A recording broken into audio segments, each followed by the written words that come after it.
What are some communication mistakes that we don't know that are creating problems for our relationship? You don't have to be a relationship expert to know that communication is an important component of a romantic relationship, either a dating relationship or a marriage. But do both people have to be good communicators in order for your relationship to go the distance? Well, the answer to that is both yes and no. If you have at least one person in the couple that's able to be compassionate and sense the feelings of the other person, you can pretty much be okay. In order to relate to your date or spouse, you need to communicate in some way. So communication and emotional intelligence is linked. So what happens if you have communication problems in your dating relationship or your marriage? Both individuals become impatient. Both become disappointed. They blame the other. Mudslinging starts, and then eventually you move on. Either you break up the relationship in the date, or God forbid, it leads to divorce in a marriage. The good news is that only one half of the couple has to be a good communicator. The other will ultimately learn, so you can make sure you're doing your part. Curious how to develop a top-notch communication progress or top-notch communication technique? Whether you have one? Well, here we go. Here's what's creating problems. Number one, you need to ask interesting questions. It's so important. If you want to become an effective communicator on your dates or in your marriage, learn how to ask solid questions. And if you need help, as I said to you at the beginning of tonight's presentation, I have created a PDF of 100 questions to ask throughout your dating courtship as well. You can use it in marriage. That helps stimulate interesting and thought-provoking conversation. So what holds back great communication is you're not asking good, thoughtful questions. You need to improve your game in that department. And I can certainly help you there. Just reach out to me at 305-206-1916 if you want private lessons and if you like private training in that. One communication problem in a relationship is not continuing to be curious about your partner. You stop being curious about your husband or wife or the boy or the man that you're going out with or the girl. You stop probing about their lives. We have to intentionally construct ways to see each other in new ways so that we could see the person that we're dating or married to like we saw them in the beginning. You got to get that fresh feeling back. When you first went out with that person, you were curious about them, you were interested about them, you wanted to know about them, you wanted to explore their background. And you have to continuously reshape that and redefine that and constantly refine that same feeling of being curious about them like you were curious about them when you first met them. That's very important. One tool you can use is sitting down and having a conversation, pretending you never met before. By asking each other engaging questions, you're able to shed light on each other in a new way, leading to better mutual appreciation. Compliments are contagious, and the person who gives compliments in a thoughtful way is a person who's loved, because everyone likes to be affirmed. And the smart, intelligent dater or spouse gives compliments and is generous with them. Again, compliments are contagious, so once you start dealing them out to your date or your wife or husband, you'll receive them in return, and that will feel really good. Everyone wants to be complimented. Don't be cheap there. Another mistake that people make that leads to poor communication is you use the wrong tone of voice. Our body automatically responds to the way someone says something to us, even if the content itself isn't threatening.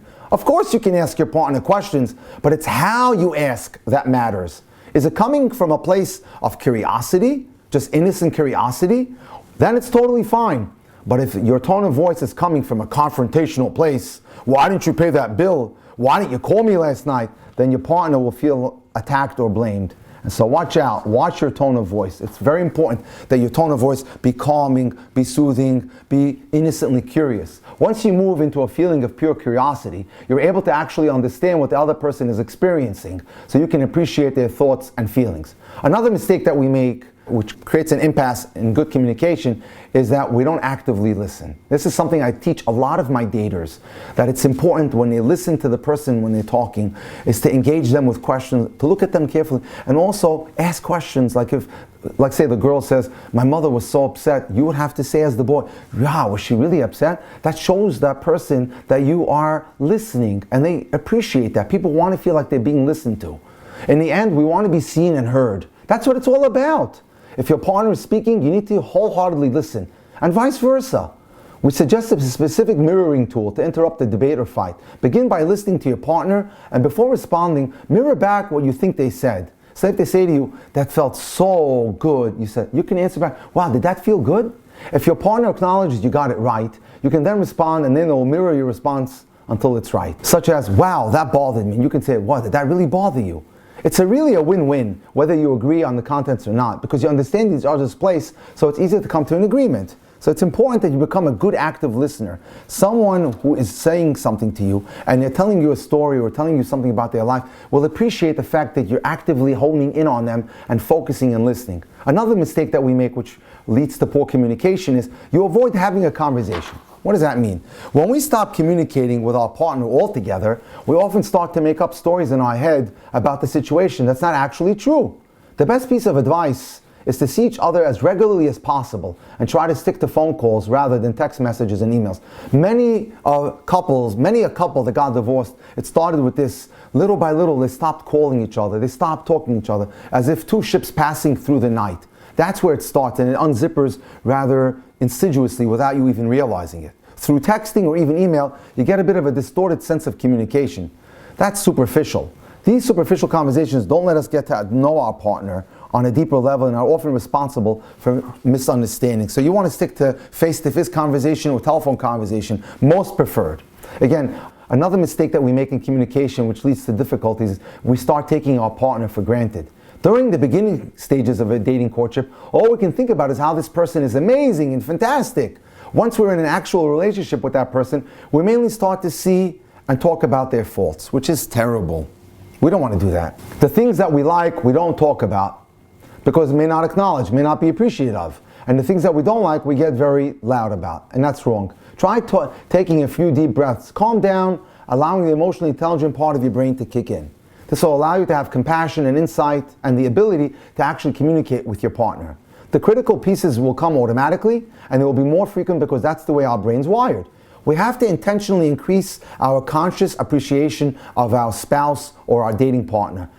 Like, we have to work on it because we take them for granted. And if we don't actively put effort into it, it starts to deteriorate the dating courtship and the marriage starts to deteriorate. We have to make active effort to talk to each other. We have to think of things to talk about, jokes to relate to each other, interesting stories, divrei Torah, whatever it may be. But it's something that has to be proactively pursued.